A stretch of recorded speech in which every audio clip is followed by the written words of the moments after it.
Just playing little bits. Oh, this might show the basketball. I better show the basketball throw. So this is where he gets this saying. I'll show you this little bit first. So on the cover, it's actually a quote. That's ridiculous. And so, and they splice it up, and it makes it look like you're trying to look like James Bond, when in fact you were asking, how soon is this going to be finished? Yeah, right. Yeah. And you can't order a missile strike on their homes anymore. It's very sad, very powerless feeling, I'm sure. We have many things to discuss with you. I want to talk about healthcare. I want to talk about Bin Laden. President Obama is with us. This is his book, Our Promised Land. We'll be right back.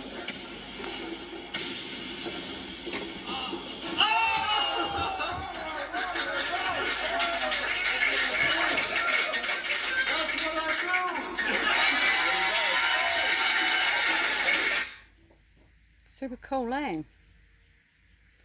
So he says that he got that ball passed to him by Biden's daughter. Ridiculous. I mean, it really is.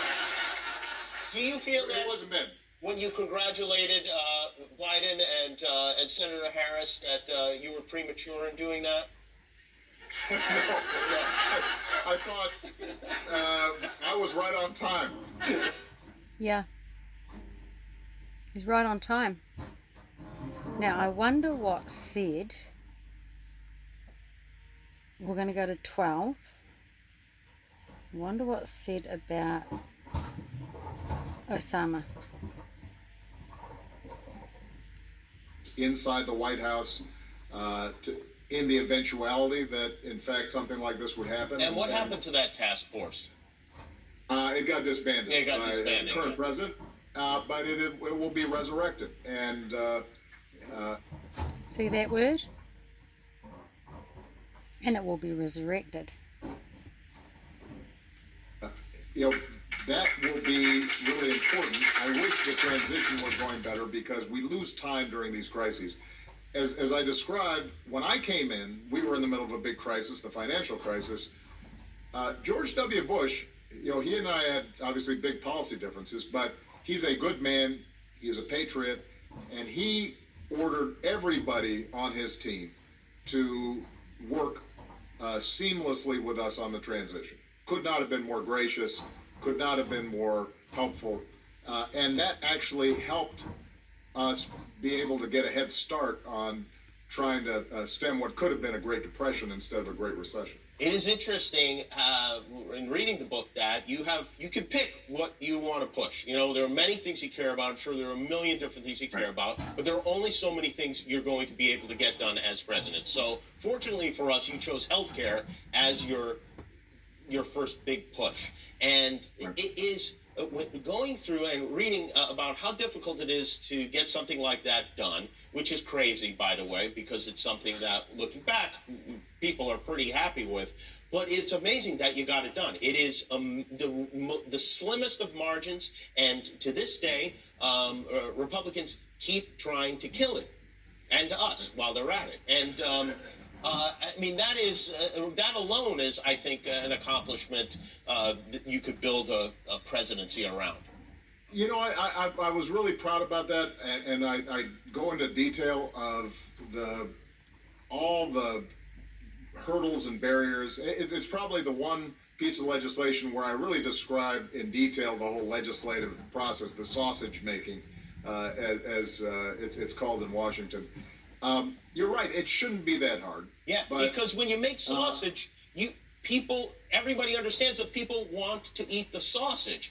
But there are people going like, no sausage for these people. And you're saying, but people want sausage. And we wind up with no sausage a lot of the time.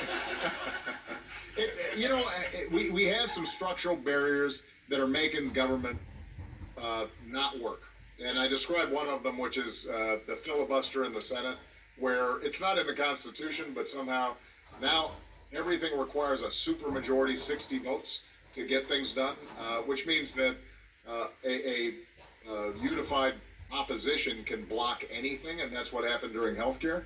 I tell you what, though, Jimmy, the bottom line is uh, that we ended up getting not just 20 million people who didn't have health insurance, but as you have so eloquently championed, and I mean this sincerely, you helped uh, save the protections of the Affordable Care Act when you spoke so eloquently about its impact on your own family, and hundreds, over 100 million people have somebody in their family with a pre-existing condition that could have been affected if this thing had gotten repealed.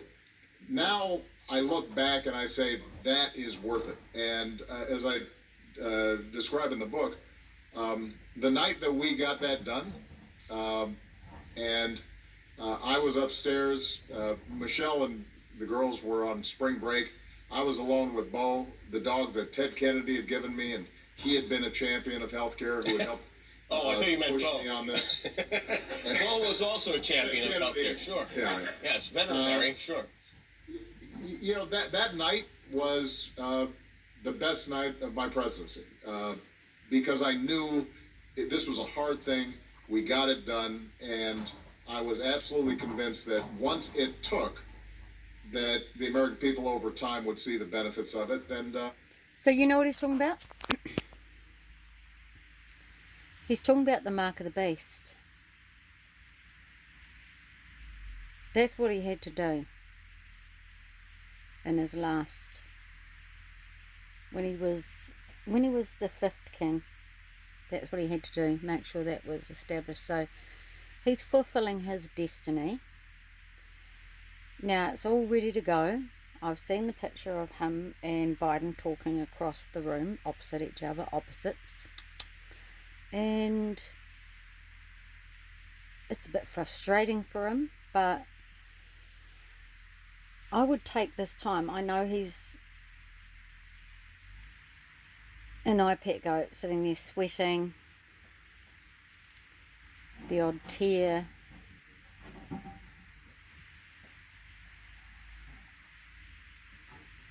But that's not the Obama we're going to see. Because he's going to be resurrected. And he's already got everything in place. It's not a process, it's a moment. And that's how quick it will be.